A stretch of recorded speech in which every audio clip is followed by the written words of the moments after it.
Bonsoir à tous, merci de votre attention. L'actualité ce soir, la gestion des hôpitaux par l'approche contractuelle.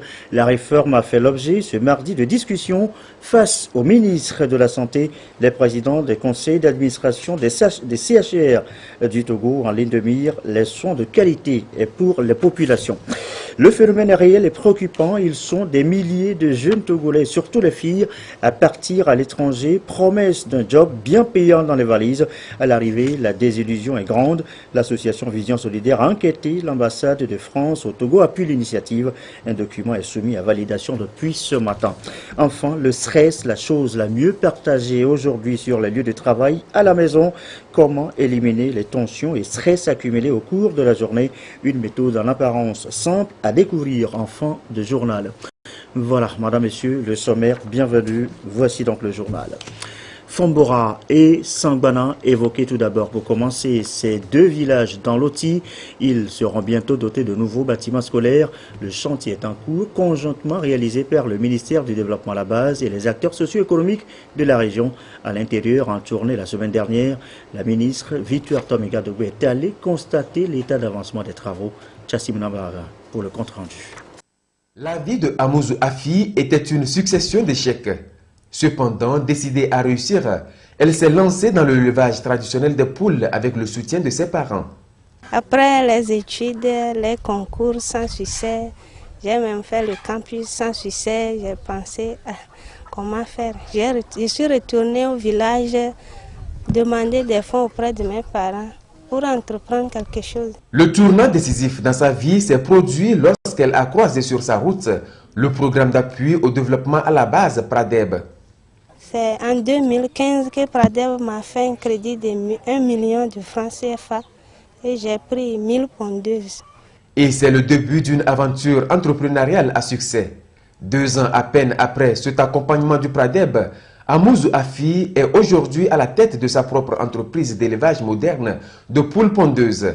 Elle produit chaque mois 360 plateaux d'œufs avec un chiffre d'affaires moyen mensuel de 540 000 francs CFA.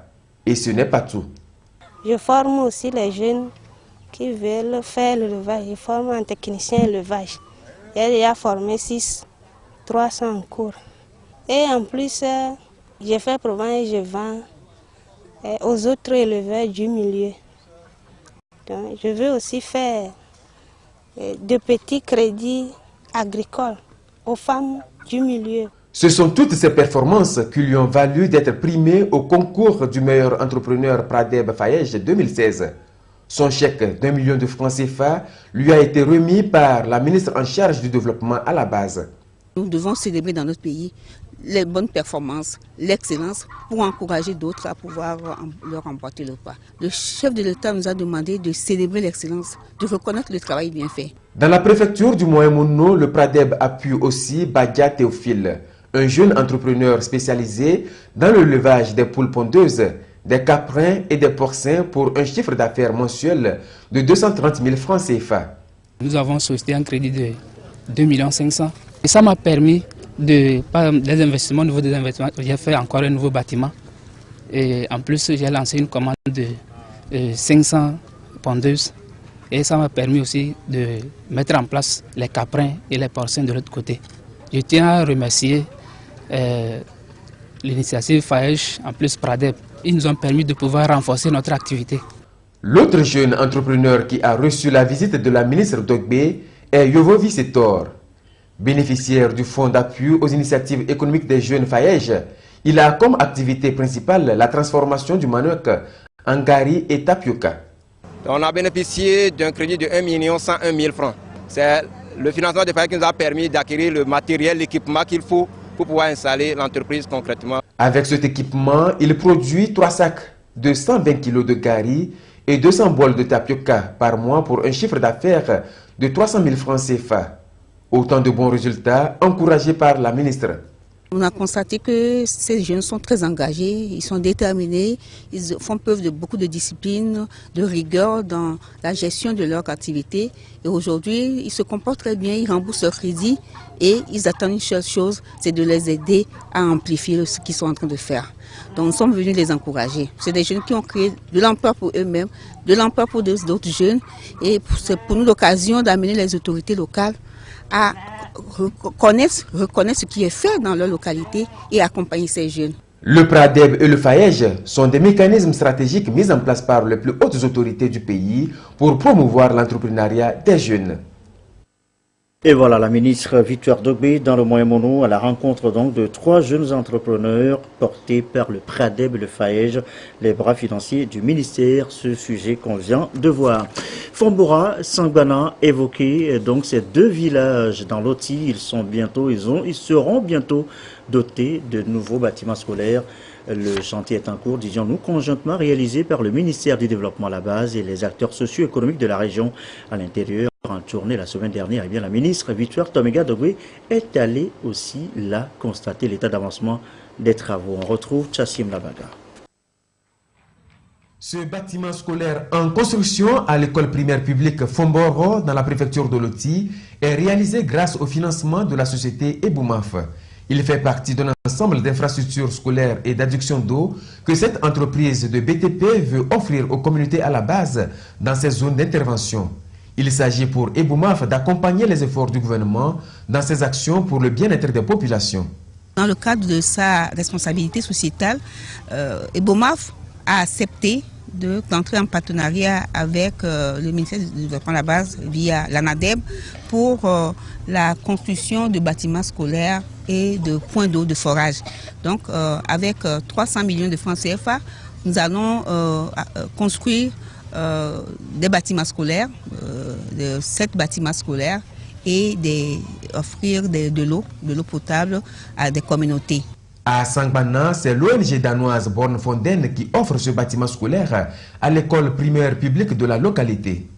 C'est pour moi l'occasion d'exprimer toute ma satisfaction aux partenaires comme Born Fonden et Eboumaf. Il y en a d'autres. Dans le temps, c'était Bolloré, il y en a d'autres. Et dire toute notre appréciation, l'appréciation du gouvernement sur ce partenariat qui est très fructueux. Et je voudrais lancer un appel à tous les autres opérateurs économiques de notre pays de pouvoir accompagner les efforts du gouvernement pour apporter des réponses aux besoins exprimés par nos populations. Le gouvernement tout seul ne peut pas, les partenaires au développement sont au rendez-vous et je sais aussi que les partenaires, les opérateurs économiques également pourront le faire. Les besoins des populations en termes d'infrastructures socio-économiques et éducatives de base sont non seulement énormes mais aussi très pressants. En plus du programme d'urgence de développement communautaire PUDC, le gouvernement explore de plus en plus la piste des partenariats avec le secteur privé pour offrir le minimum vital aux communautés les plus vulnérables. Santé, l'approche contractuelle pour un mode de gestion rigoureuse dans nos hôpitaux. La réforme a fait ce mardi l'objet de discussions face au ministre de la Santé, les présidents du conseil d'administration des CHR. L'objectif au final de Douaré Albertine Yakine, c'est d'offrir des soins de qualité aux populations. Soulager la souffrance humaine et aider les populations togolaises à bénéficier des soins de santé de qualité est une exigence professionnelle selon le ministre en charge de la Santé. Les mauvaises pratiques au sein des structures sanitaires nécessitent un assainissement en matière de gestion. C'est un engagement du gouvernement dans la réforme du système de santé. Il est donc prévu un projet pilote qui va expérimenter une approche contractuelle.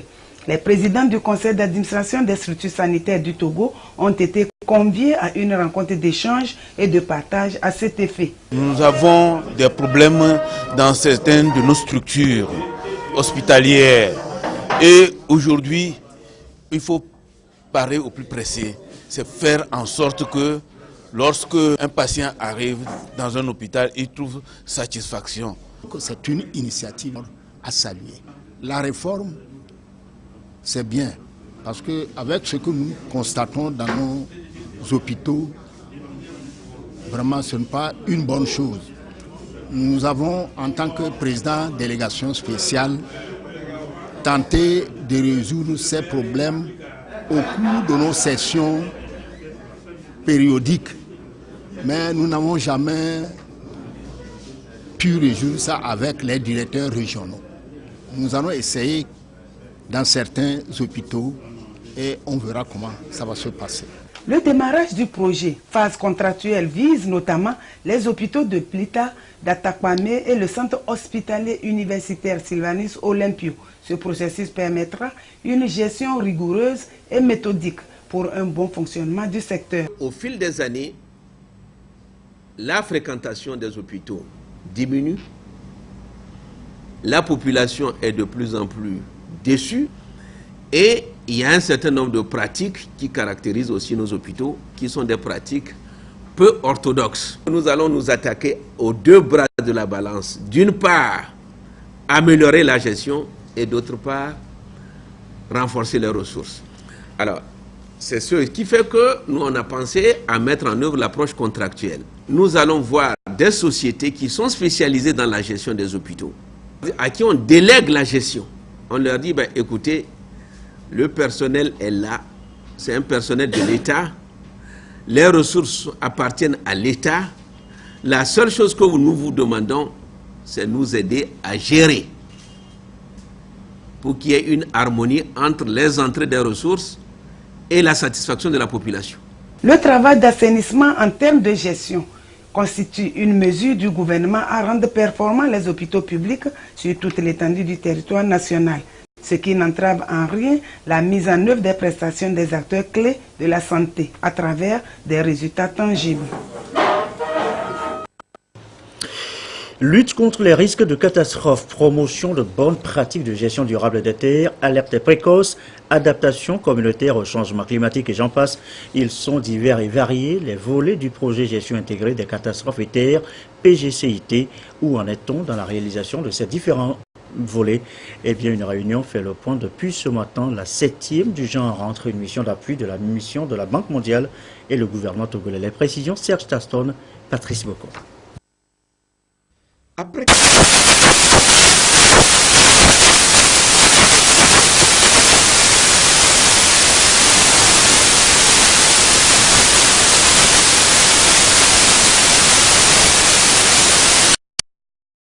et de la Banque mondiale pour assurer le mieux-être des populations. C'est une sorte de confirmation si le projet a pu atteindre ses objectifs, oui ou non. Et ce que nous avons noté avec énormément de satisfaction, c'est que la réussite du projet ou même cette évaluation ne vient pas de nous en tant qu'équipe de la banque, mais c'est vraiment le témoignage des populations elles-mêmes. Les besoins sont immenses et que déjà au niveau communautaire, il y a eu plus de 500 demandes de sous-projets à financer. Mais là, avec ce projet PGCT, on a pu financer 10 projets au cours de la phase pilote et 90 durant les 3 dernières années. Donc c'est vous dire que ce sont d'abord les activités qui ont été identifiées par les communautés de concert avec le gouvernement. À quelques mois de la fin de ce projet, des moyens sont nécessaires pour relever davantage le défi des résultats attendus. En 4 ans d'exécution, il a contribué à améliorer les conditions de vie des populations. Ainsi, en matière de renforcement de capacités institutionnelles et l'opérationnalisation du système d'alerte précoce, le souci d'une meilleure connaissance des risques nous a conduit à réaliser des études spécifiques permettant d'avoir une cartographie précise des zones vulnérables aux inondations. Les zones à risque étant mieux connues, la plateforme nationale de réduction des risques de catastrophe a pris la relève avec la mise en place de 19 plateformes locales de réduction des risques de catastrophe et le tout suivi d'une communication suffisante sur les médias, doublée de campagnes de proximité sur ces risques. Ce projet, dans sa réalisation, concerne les ministères de l'Environnement, de la Sécurité et de la Protection civile, des Travaux publics et des Transports, de l'élevage, de l'agriculture et de l'hydraulique, et de l'urbanisme et de l'habitat et les communautés.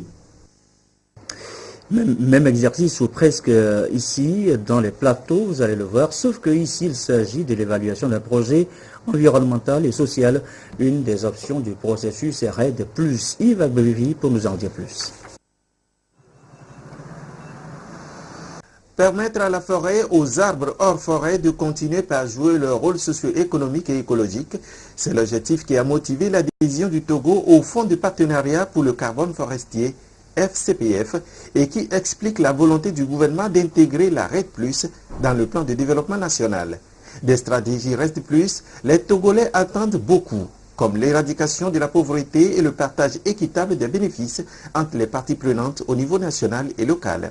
Et pour un meilleur résultat libre de tout impact négatif, des options stratégiques de la RED+, aussi bien sur l'environnement que sur l'homme, une évaluation environnementale et socio-stratégique de la RED+, a été envisagée. Les acteurs parties prenantes au niveau régional des plateaux ont été éclairés sur l'organisation des travaux d'évaluation et leur rôle dans le processus. Le processus RED+, c'est vrai, vise la gestion durable et il y aura des retombées.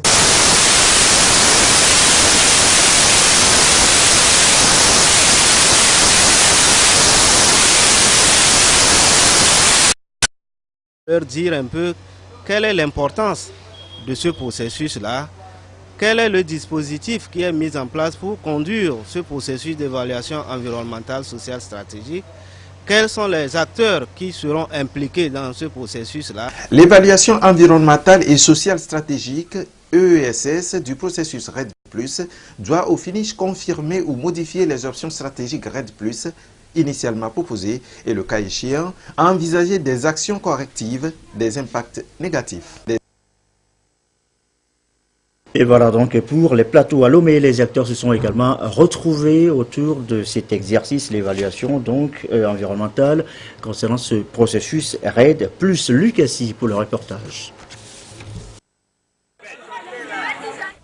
Le Togo connaît depuis 2008 une recrudescence d'inondations, de dérèglements de saison et la sécheresse, des catastrophes naturelles provoquées par les changements climatiques. Pour faire face efficacement à ces défis environnementaux en assurant l'augmentation de stocks de carbone, la préservation de la biodiversité et une gestion durable des forêts, le Togo a élaboré le projet RED+. En dépit des retombées positives escomptées, ce projet peut avoir des impacts sur l'environnement et les communautés locales. Lorsque nous disons qu'il faut reforester le pays et qu'il faut avoir des aires de reboisement, ça voudrait dire que nous sommes engagés dans l'aménagement du territoire. Dans l'aménagement du territoire de façon durable, en affectant des terres pour la foresterie, des terres pour l'agriculture et des terres pour les bâtiments ou les infrastructures. À partir de ce point de vue, donc si dans un espace donné, il existait des champs agricoles qui sont maintenant destinés pour faire la foresterie, ça voudrait dire qu'il y a des impacts négatifs sur ceux-là qui exerçaient les activités agricoles à cet endroit. Donc il faut réfléchir sur la meilleure façon de porter des solutions durables à cette partie prenante qui existait sur cet espace. Par la foresterie, nous avons le bois que nous valorisons. Nous avons aussi l'agriculture qui occupe plus de 80% de la population togolaise. Et pour que cette agriculture puisse être performante, il va falloir réunir des conditions naturelles optimales pour promouvoir la production. D'où la nécessité d'avoir le secteur, la bonne gestion des ressources forestières comme base fondamentale pour relancer tous les secteurs d'activité. Cette réunion de partage et d'échange s'inscrit dans le contexte de la composante 2 du projet RED+. Les populations bénéficiaires attendent que ce projet participe à l'éradication de la pauvreté et à la préservation de leur environnement.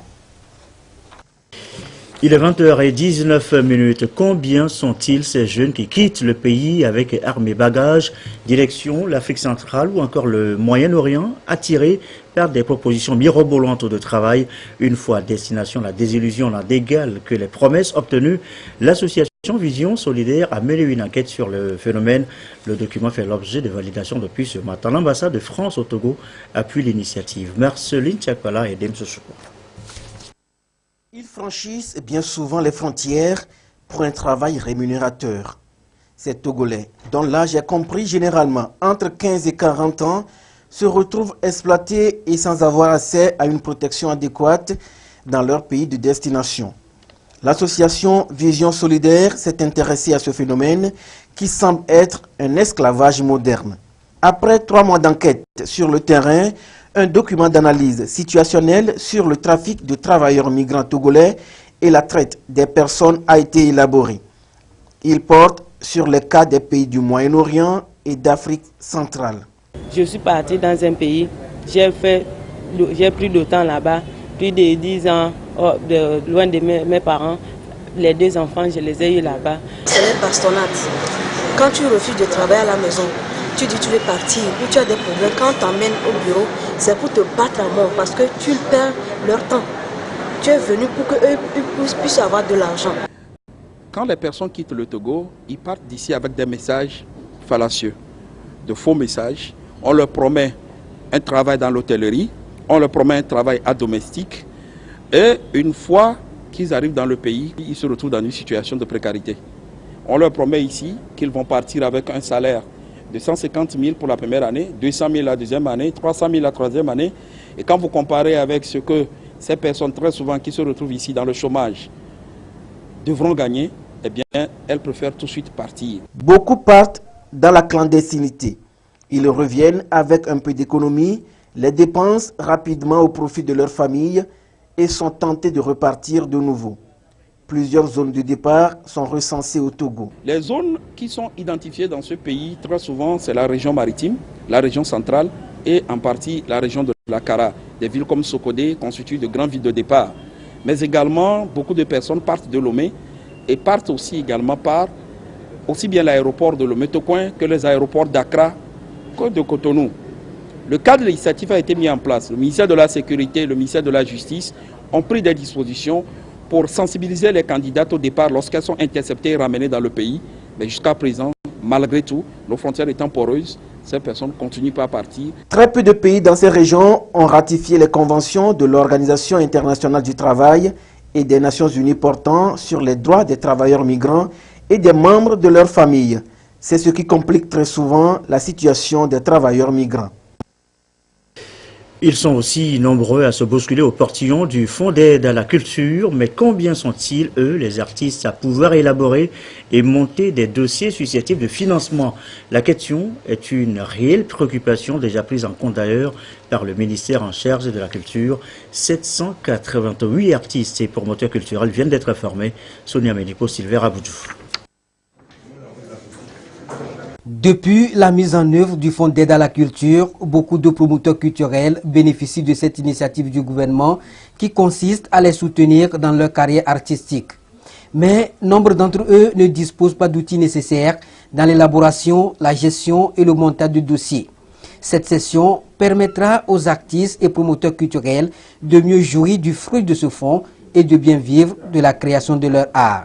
Il y a déjà eu 3 appels à projets, notamment en 2013 où on a reçu 315 dossiers, en 2014 où il a été enregistré 538 et tout dernièrement en 2016 où nous avons reçu 788 dossiers. Ce qui veut dire que certes, il y a de l'engouement, il y a de belles idées de projets. Ce n'est pas seulement d'accompagner financièrement les acteurs, mais de les outiller aussi en les professionnalisant.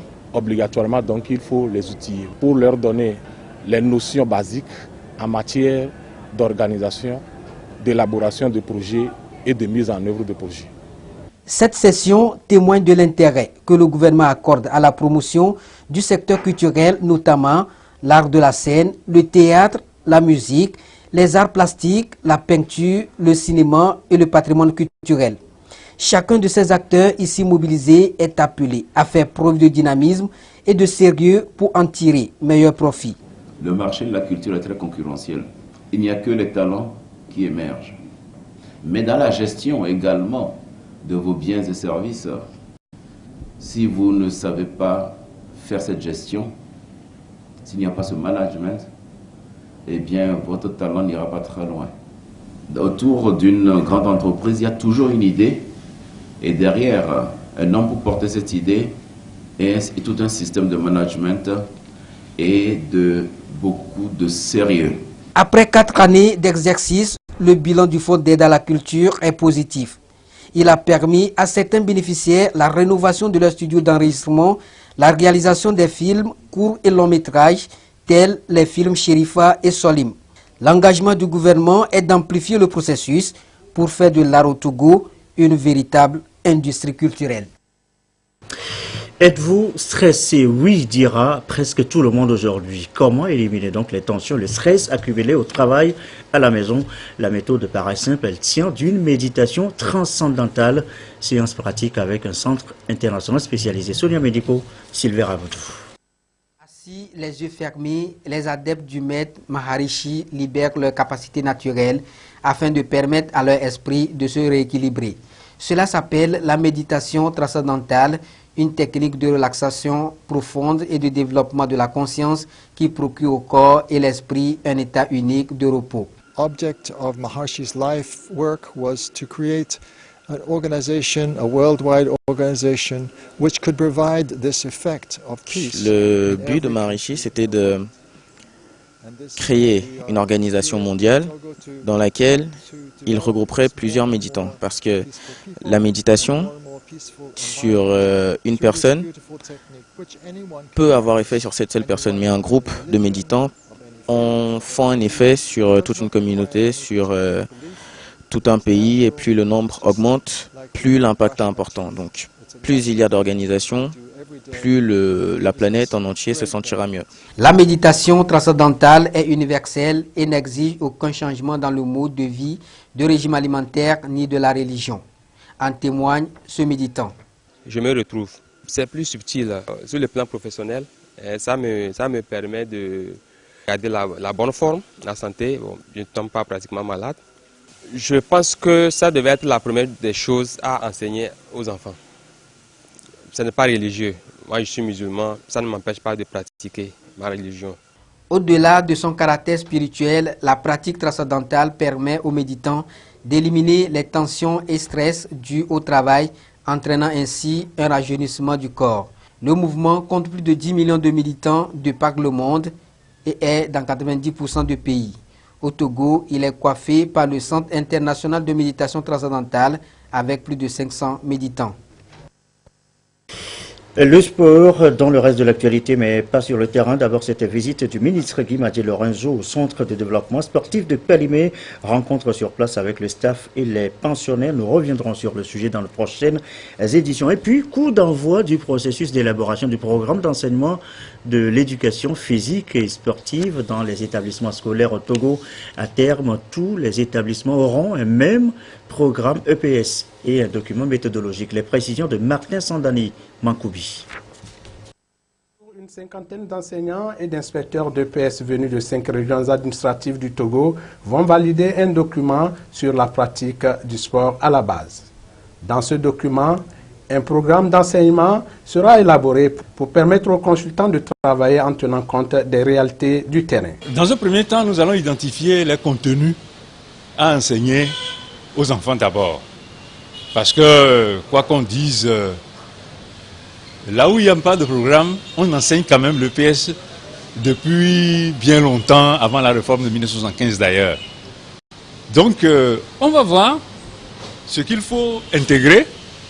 On va voir est-ce que si ça s'adapte à la culture du Togolais partout où il se trouve. Et on va inscrire certainement de nouvelles disciplines d'éducation physique et sportive dans ce programme-là. Donc sur cette base, on va arrêter un référentiel de formation des enseignants. L'atelier a été ouvert par le ministre Guy Madji Lorenzo en charge des sports, en présence de son homologue de l'enseignement technique et de la formation professionnelle Georges Aïdam. Le ministre Lorenzo a souhaité que le nouveau document permette d'améliorer la qualité de l'enseignement du sport au Togo. Nous devons mettre à la disposition des établissements les enseignants d'EPS dont ils ont absolument besoin, et afin que l'articulation entre les différents cycles puisse se faire, premièrement, et que l'on puisse intégrer l'éducation physique et sportive dans tout le cursus.